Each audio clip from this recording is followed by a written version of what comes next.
reproduction. Jonathan Weiss here. How the Fleetwood DeVille works. It's a ported speaker. That means that the bass is augmented in this design by these ports, which are, they're vents really, and there's two of them, and they exit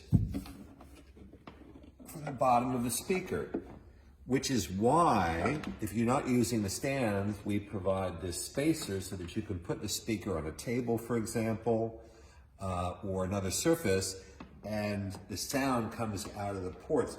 So these are a specific length for a reason. Why did we choose this length, Vitas? We're tuning the box to a certain frequency. It's actually a range of frequencies to get the kind of bass response that we want. Modern music has a lot of low frequency energy, so we're aiming to get down to the lowest notes that you'll hear in hip hop or electronic music. And for this, you need pretty long and sizable ports. The lower the frequency, the more air you need to move. So we chose to use twin 3-inch ports, and the length is tuned to the size of the box to give us a center frequency of around 37 hertz. The low string on a bass guitar is 41 hertz. So we're going a bit lower than that, trying to give you a nice bass punch. And we designed this brace here so that this braces the interior of the speaker, but it also captures these ports, and they're long. They're made out of a heavy paper.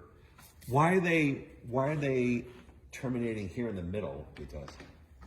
So a lot of the speakers are ported from the rear or from the front. However, since we needed to have a significant amount of air movement, we needed a longer bass port. We chose to port from the bottom, which is unusual, but it gave us that length. And we also ended up with a length that is roughly in the center of the cabinet, and that's because there are standing mode resonances inside the cabinet. The center of the cabinet is a null point where those are at their lowest.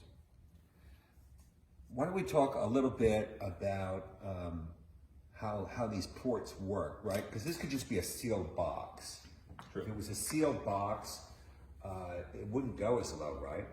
You would never get to this low of frequency, especially with an 8-inch woofer. You would need a much bigger woofer to get to the frequencies that this gets to. So we get more bass, lower bass with this porting design. But we're sending them out the bottom, which is really unusual. Most speakers have the port coming out the back of the speaker, and that's because they're trying to cheat and bounce the bass off the rear wall, or what's the story with that? Yes, with smaller ported speakers, typically designers choose rear porting so that they get some augmentation from the rear wall, assuming that the speaker is up against a wall. That's a way to get more bass, out of a smaller design. The DeVille is a relatively compact design, but I wouldn't call it small per se. But we're going for a full range musical reproduction.